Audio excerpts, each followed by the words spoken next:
There's a lake.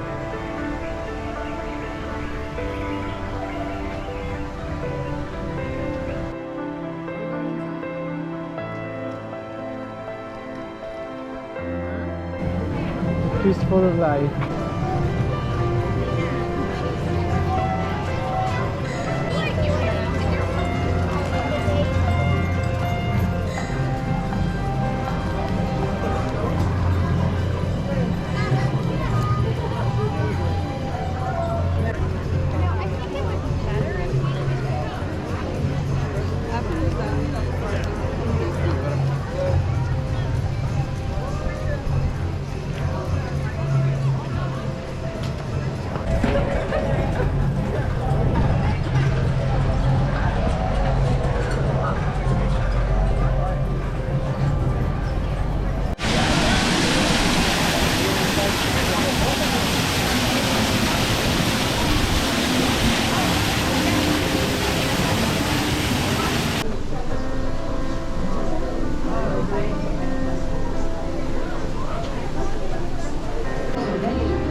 Please note that our show contains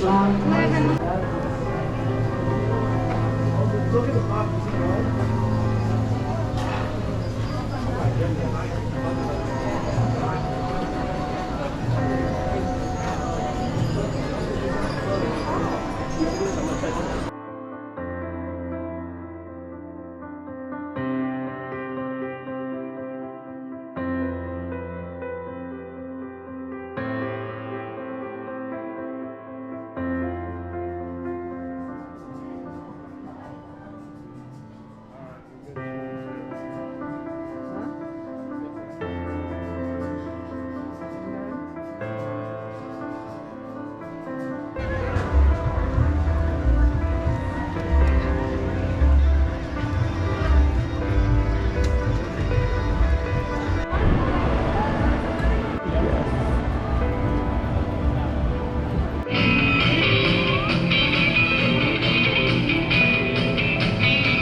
My name is Adam. And check it out, we got birds all over the place here. You know what? They have been here for over 20 years, inspiring people pretty much every single day since the park has been open. Right. And this is our favorite part of every day, so we get to share beautiful birds with all. I dropped his food in the bush. Whoa,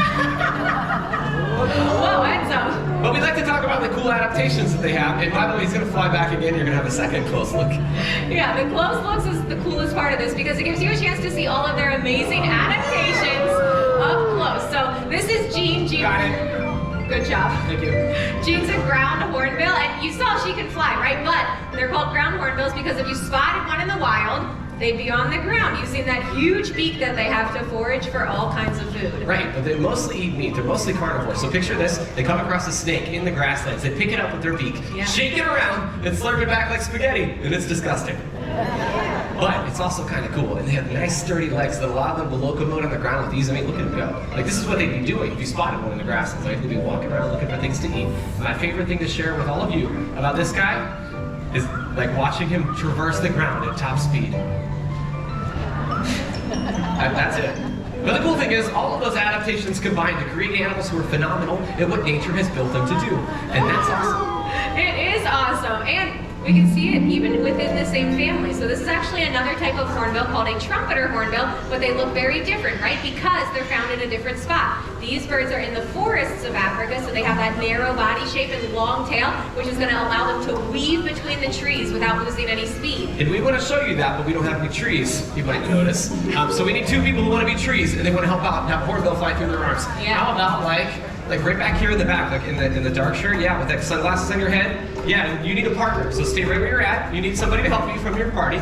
And you're gonna make a tree with your arms like this, like a hoop, right? And if we make a hoop with a good space in the middle, that might work. That might work. What do you think? I think that'll work. Yeah, let's try it. Okay, we'll see if she can like tuck her wings as she fits through the gap like she would in the forest of Africa. This might be epic. Okay, Eric, what do you? Here we go. Oh, here we go! Yes! the way Yeah, back? double or nothing. Yeah, okay, so we're gonna try it again. You wanna make the hoop? He's gonna come back the other direction in case you missed it the first time, because that was pretty fast. Eric, Okay. that was such a good job, buddy. Okay, take 2. Here we go. Can you do it? Second time, right over everybody. That's Here he fine. comes. Nicely done. Round of applause for our trees. They're really branching out. Yikes. Yeah. You know, why don't you tell them why that's important? Yeah, it is important because it's going to help birds like this avoid predators, right? They can escape through the trees, but also they catch their food, like flying insects right out of the air. Right. What are you? I thought they might want to see that if we could show them with the rocket launcher. Yeah. Remember I told you I was like going to bring my rocket launcher in? I did. Yeah, and I was like, we shouldn't do that because it's going to distract from the show. No, because I lost the rockets. We're just going to put a grape in it and then we'll like. What are we going to? What is it? Okay, you seem disappointed. That's why we're not going to launch a grape. Okay. I lied. We're going to launch a grape. Yeah. Who wants to give it a go? Anybody want to launch a grape up in the air? Yeah. Do you want to help out in the end there? Would you like to? Yeah, come on down. Yeah, round of applause for our volunteer. Okay, this is gonna be cool. Because like trumpeter hornbills like that guy right there, they actually really love fruit. Come on down. I've got a grape in this launcher, right? There we go, just like that. Lucy and I, we're gonna count down from 3. Got it? Yeah, 3. Okay, not yet. I appreciate your enthusiasm. When we get to 1, you're gonna stomp the heck out of that yellow thing, like right there, like as hard as you can, and I'm like 65% sure it's gonna shoot that grape up. Are you ready? Yeah? Okay, Lucy, are you ready? Yeah. Okay, Eric, are you ready? I'm ready. Okay, countdown for liftoff in 3. Hope. Now, she was injured out in the wild and later deemed non-releasable, which is why she's here as an ambassador for her species, and we can tell the story of how we almost lost these birds for good. Some of you may remember that not too long ago, bald eagle populations were declining at such a rapid rate that they were placed on the endangered species list, and people thought future generations might not get a chance to see birds like this out in the wild. But then people started to take notice and take action, right? They were cleaning up waterways where bald eagles fish, and they stopped using a chemical pesticide called DDT, which played a huge role in their decline. Right, and the best part about that story is that people like all of us made a huge difference for these birds by cleaning up the environment they were living in, and we brought them back from the brink of extinction. It's true. Everyone's efforts really paid off. Bald eagle populations began to rise, so much so that the bald eagle was officially taken off the endangered species list.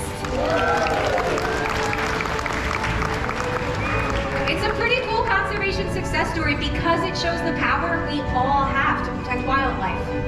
You're right. I mean, that is a phenomenal conservation success story, and there's excellent work being done for many animals out there, but there are still a ton of them who really need our help, and this bird is a prime example. This is Flint, and Flint is a blue-throated macaw who is lighter now. This is one of the rarest macaw species out there. They're only found in Bolivia, and right now there's less than 300 of them left in the wild. Right, but it's not all bad news. We've teamed up with an amazing organization called the World Parrot Trust, and they hope to reestablish the numbers of these beautiful parrots out in nature through a breeding program where they release more to join up with their wild counterparts in hopes that one day we'll get to see skies filled with blue-throated macaws. Which would be an amazing sight to see, and it doesn't end there. There's so many birds with their own stories, like the harpy eagle, one of the most powerful birds of prey, and this is Rue, a knobbed hornbill, a species from Indonesia. I mean, and check out that little guy up there, Topo Toucan. His name is Bruno. We don't talk about that. A lot of cool animals out there. You know what, from all of us here and our feathered friends, we want to leave you with one final wish. May your hearts take flight and your spirits soar forever. Namaste.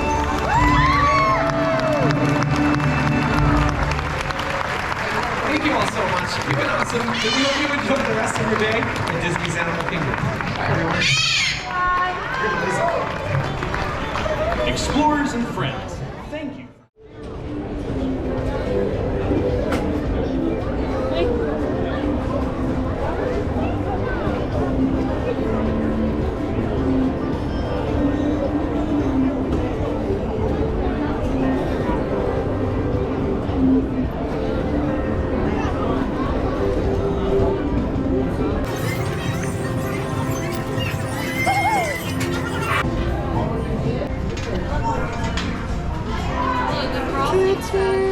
Those gates in front of you from cast member will be opening the gates for you when it's safe to do so. Guest with assistant will be boarding the train first, followed by general.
Don't worry.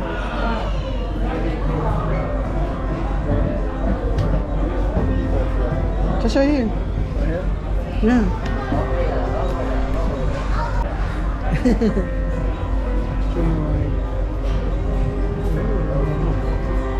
Our animators. Computer animation. This tradition continues today as animators travel throughout the world to observe animals in their own